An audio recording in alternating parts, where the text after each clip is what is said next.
Assalamualaikum warahmatullahi wabarakatuh. Uh, di sini saya akan mempresentasikan tentang potensi ekspor produk pertanian kopi di Kabupaten Temanggung. Nah, sebelumnya perkenalkan dulu, saya Wahyu Apri Sugiarto, NIREM 0305190104. Langsung saja kita ke slide berikutnya, yaitu tentang latar belakang ya. Kopi merupakan salah satu komoditas ekspor andalan Indonesia. Hal ini diketahui pada tahun 1997. Posisi kedua, daerah dengan luas lahan kopi terluas ditempati oleh Provinsi Jawa Tengah ya. Komoditas kopi di Kabupaten Temanggung merupakan salah satu komoditas unggulan di samping tanaman tembakau.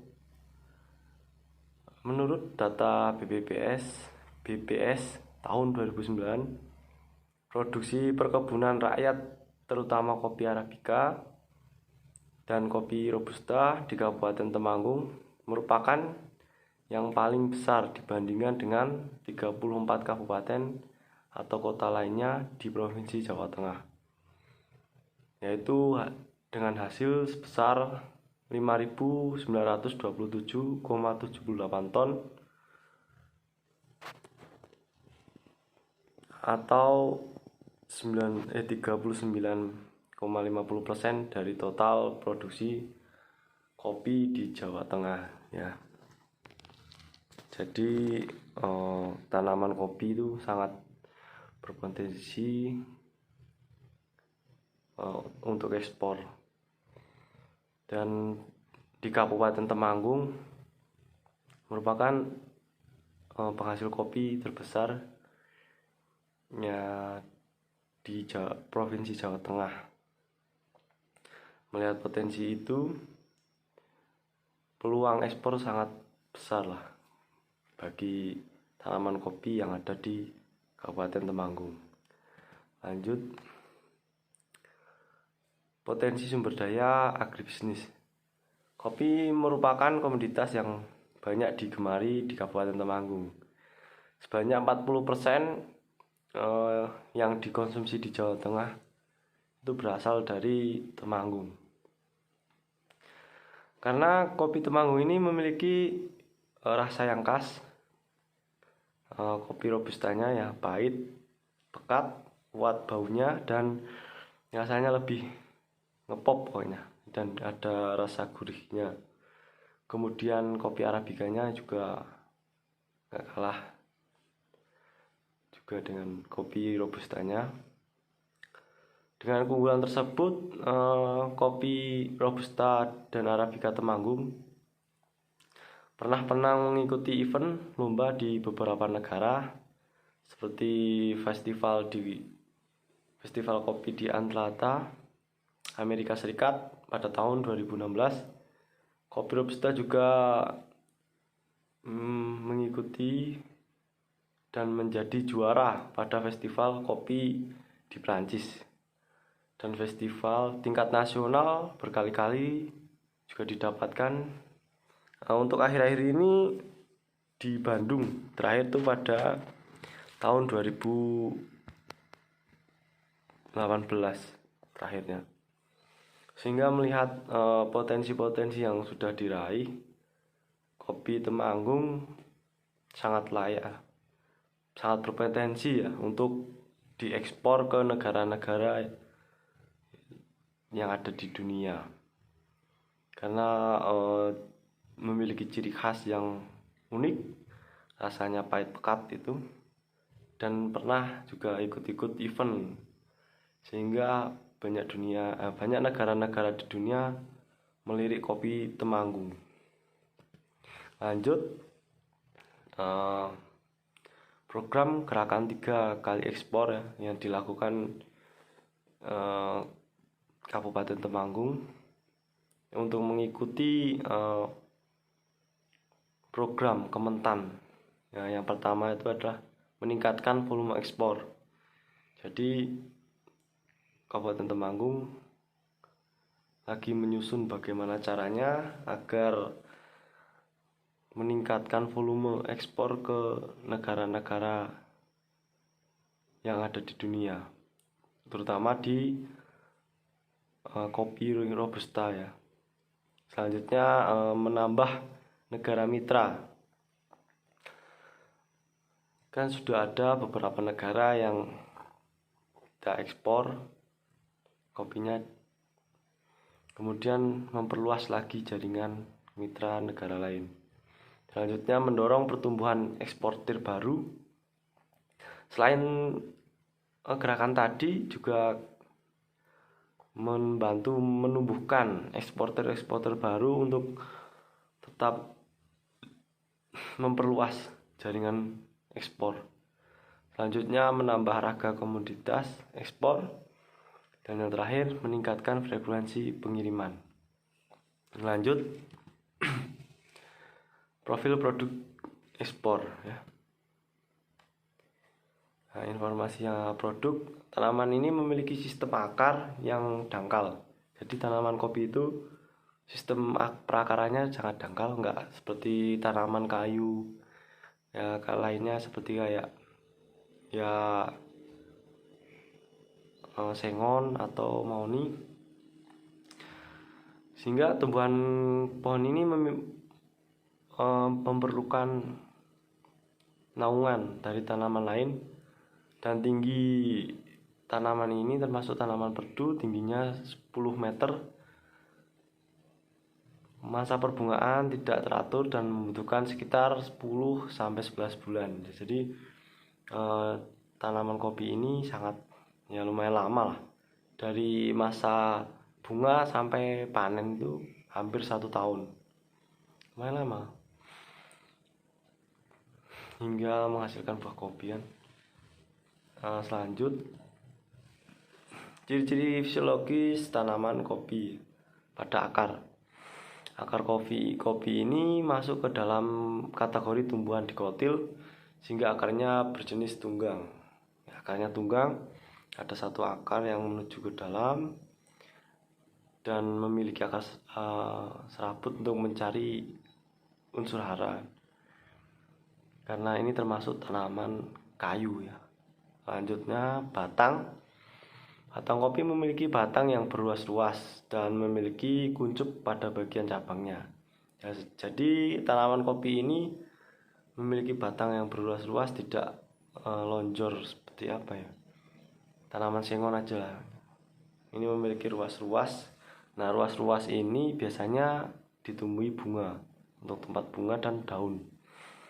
Selanjutnya cabang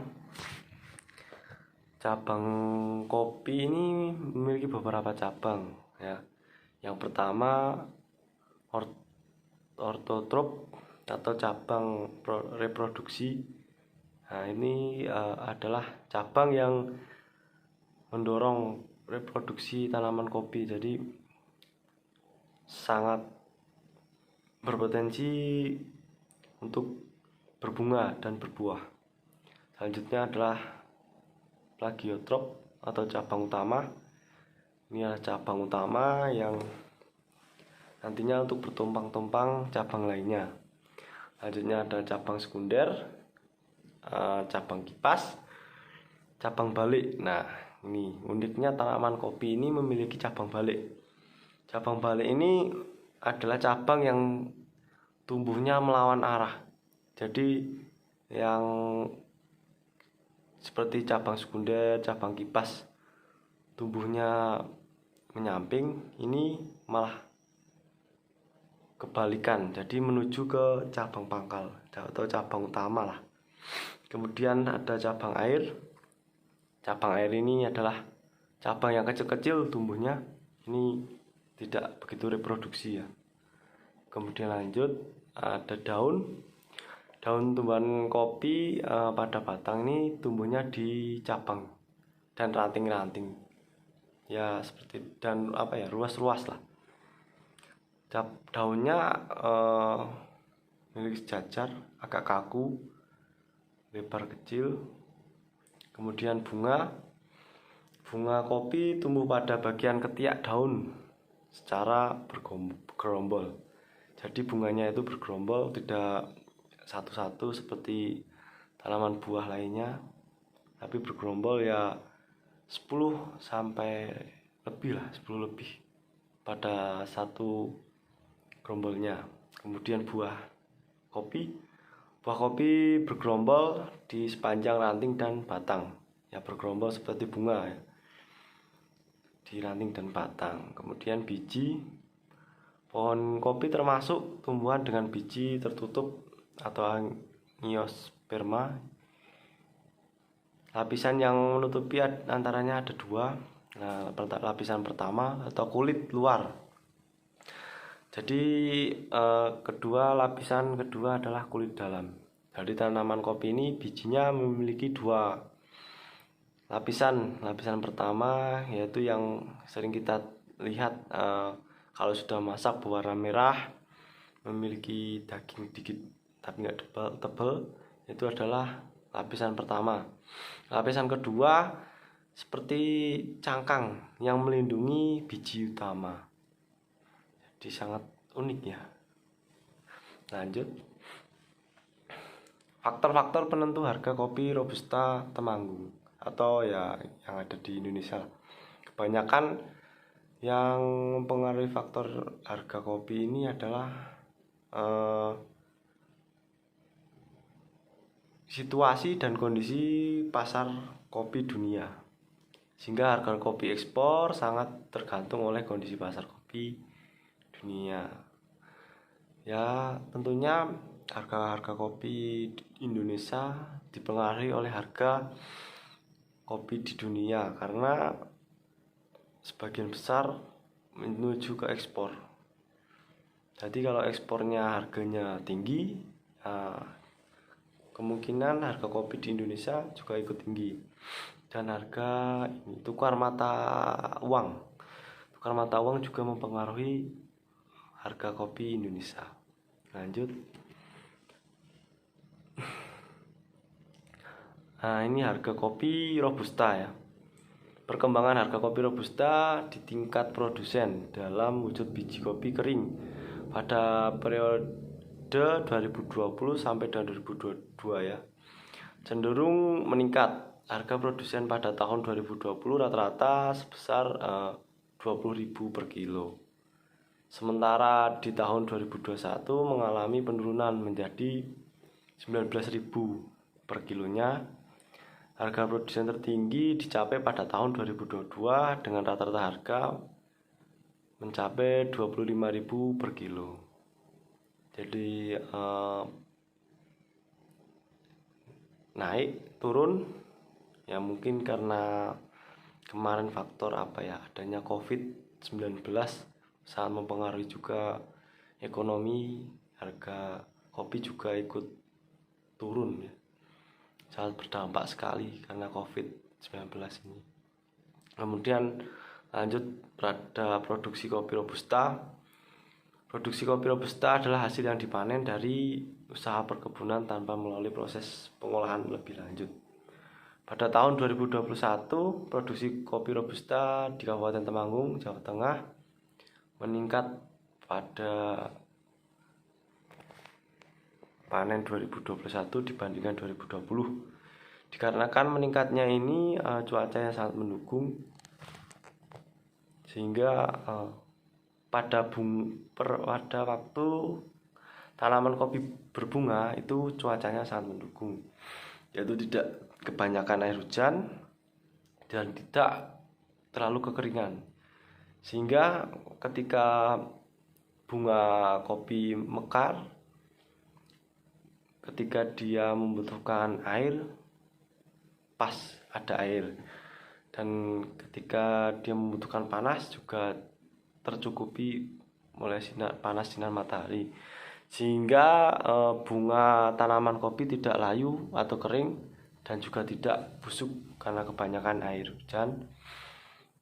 Seperti itu menjadi panen meningkat.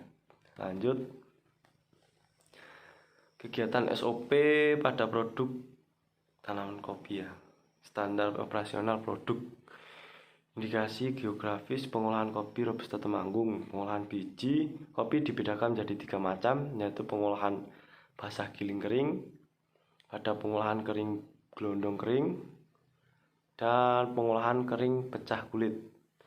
Setiap langkah-langkah itu memiliki proses yang berbeda-beda, tapi intinya ya SOP yang diterapkan di Temanggung ada 3 tersebut, yaitu giling kering. Giling kering itu kopi Robusta dijemur dulu sampai kering, tapi masih berwujud utuh lah. Baru kalau sudah kering digiling. Kalau pengolahan kering gelondong itu tetap gelondong masih, lalu langsung diolah. Kalau pengolahan kering pecah itu dipecah, berarti digiling dulu sehingga dikeringkan pecah kulit.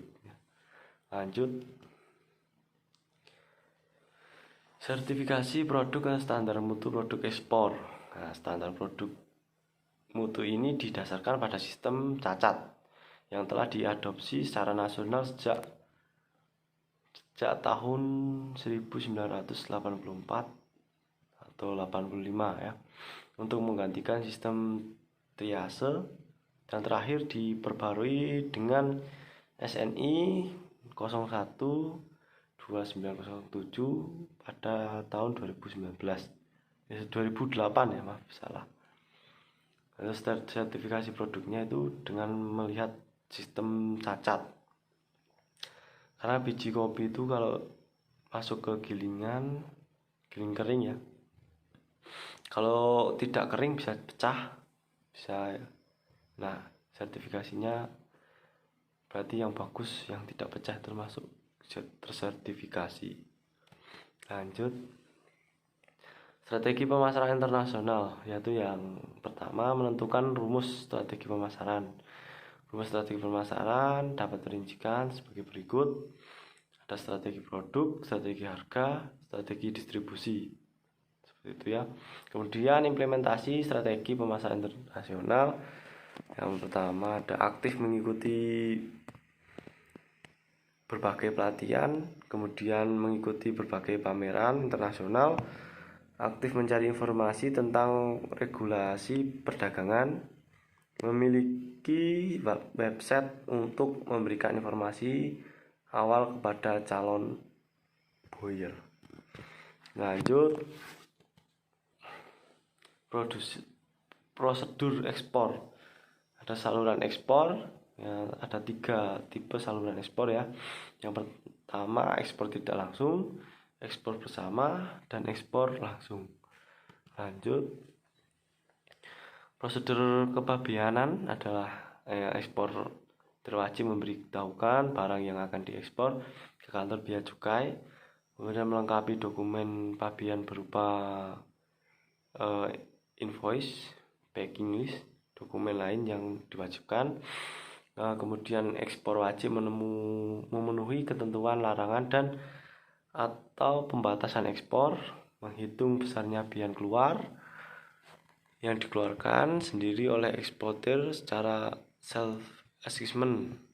Kemudian PEB disampaikan ke kantor bea cukai pada waktu paling cepat 7 hari sebelum tanggal perkiraan ekspor. Lanjut,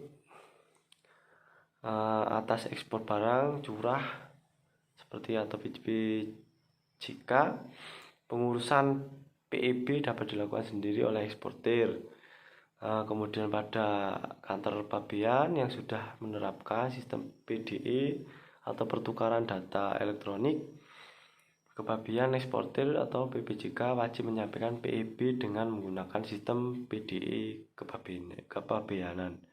Lanjut, langkah-langkah prosedur ekspor, menyampaikan dokumen pemberitahuan ekspor terhadap barang ekspor yang diberitahukan dalam PEB. Jika dokumen PEB mengalami kekurangan akan diterbitkan respon nota pemberitahuan penolakan atau NPP. Jika penelitian larangan dan atau pembuatan penunjukan dokumen persyaratan belum dipenuhi, maka diterbitkan nota pemberitahuan persyaratan dokumen atau NPPD. Jika persyaratan sudah dipenuhi, tidak dilakukan pemeriksaan fisik, PEB diberikan nomor dan tanggal pendaftaran dan diterbitkan respon NPI. Dalam hal dilakukan pemeriksaan fisik, maka diterbitkan pemberitahuan pemeriksaan barang atau PPB. Lanjut, peluang, hambatan, tantangan. Yang pertama adalah peluang. Peluang itu pasar global tersedia luas, rasa kopi yang khas sehingga banyak menggugah konsumen domestik maupun mancanegara. Kemudian harga pasar yang sangat stabil dan mampu naik jika bisa mengendalikan harga pasaran dunia dengan produk kopi Robusta Temanggung yang berkualitas tentunya dan memiliki ciri khas yang luar biasa. Kemudian banyaknya jenis produk yang bisa dikembangkan menjadi berbagai produk turunan luas. Kemudian dukungan dari pemerintah untuk melakukan ekspor. Kemudian hambatan tentang ekspor adalah standar mutu produk kopi yang masih kurang, banyaknya pesaing dengan produk serupa yaitu kopi Robusta juga, masih rendahnya SDM dalam melakukan ekspor secara langsung tanpa melewati perantara. Tantangannya adalah mencari konsumen luar negeri dengan tanpa bantuan perantara. Ya, kemudian penyempurnaan standar mutu kopi Robusta Temanggung. Nah, mungkin itu tadi yang dapat saya sampaikan. Apabila ada salah kata atau tutur kata yang kurang pas bisa kita perbaiki bersama untuk pembelajaran kita ya, atau mungkin kurangnya informasi saya bisa kita lengkapi di kolom komentar ya. Terima kasih, saya akhiri. Wassalamualaikum warahmatullahi wabarakatuh.